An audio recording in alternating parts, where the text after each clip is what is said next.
Should you buy Starbucks or should you buy Starbucks? That's a serious question. And if you think that those two options are the same, well, they're not. You're wrong. And you're in luck. This is the video for you. Hey there, name's Alex, and I'm no economist.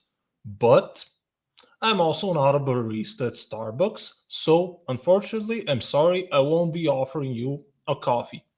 Now, this is not to advertise for Starbucks. I'm not sponsored by Starbucks or anything. This is just the example that I'm going with. Bear with me.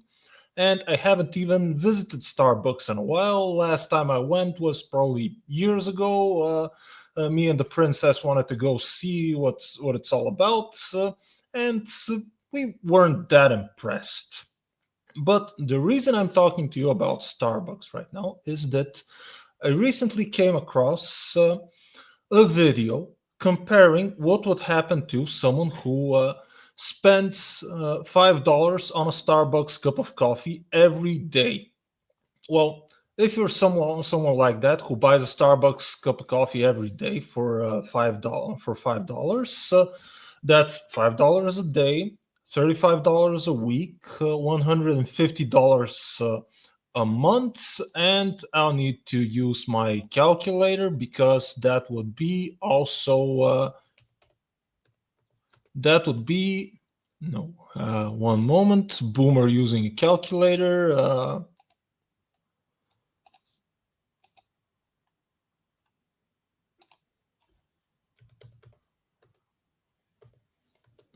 Yeah, that would be also $1,825 or $1,830, depending on if it's a leap year. And the comparison that the video I came across makes is, what if instead of buying a Starbucks coffee for $5 every day, you invested that money into Starbucks stock? But you probably wouldn't buy $5 worth of Starbucks stock every day. You would probably buy $150 worth of Starbucks stock once a month. And the comparison goes like this: if you buy a Starbucks coffee for $5 every day, that's $35 you're spending every week, $150 you're spending every month, so $1,825 you're spending every year, and that's money down your throat and out another way. You can think of it. Yeah, you know how the human intestines work. You can figure that out.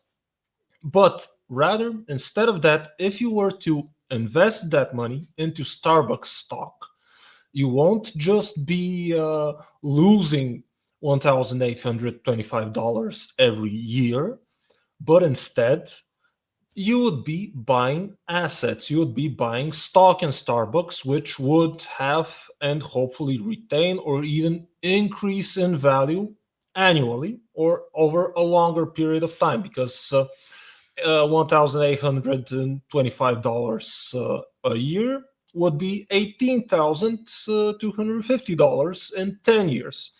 But that's just the money you've invested. And if you assume that you get some sort of return, and yes, the video that I saw was calculated based on past performance of Starbucks stock. Also, very important to note, past performance is no indicator of future success. Even though it's the only available indicator, it's not an indicator. And it's no indicator. No one who, unless you have a crystal ball, no one can know and no one can tell you what the future behavior of Starbucks stock or any stock for that matter would be. And if you know any fortune tellers that aren't trillionaires, don't trust them. Don't pay them to tell you your fortunes. They're full of shit. They don't know anything. They've had their morning coffee and they're producing the result, and they're selling it to you. Don't buy that shit. Anyway, so based on previous performance of Starbucks stock, for example, 5 or 10 years back, that video would calculate how much more of a return you would have on your investment if you had invested the same money into buying Starbucks stock rather than buying their coffee. Okay, I get the logic of videos like this one, but take into account the only reason that the Starbucks stock would be any sort of return on investment would be if there is someone on the other end who's buying the coffee. Because how do big publicly traded corporations make money?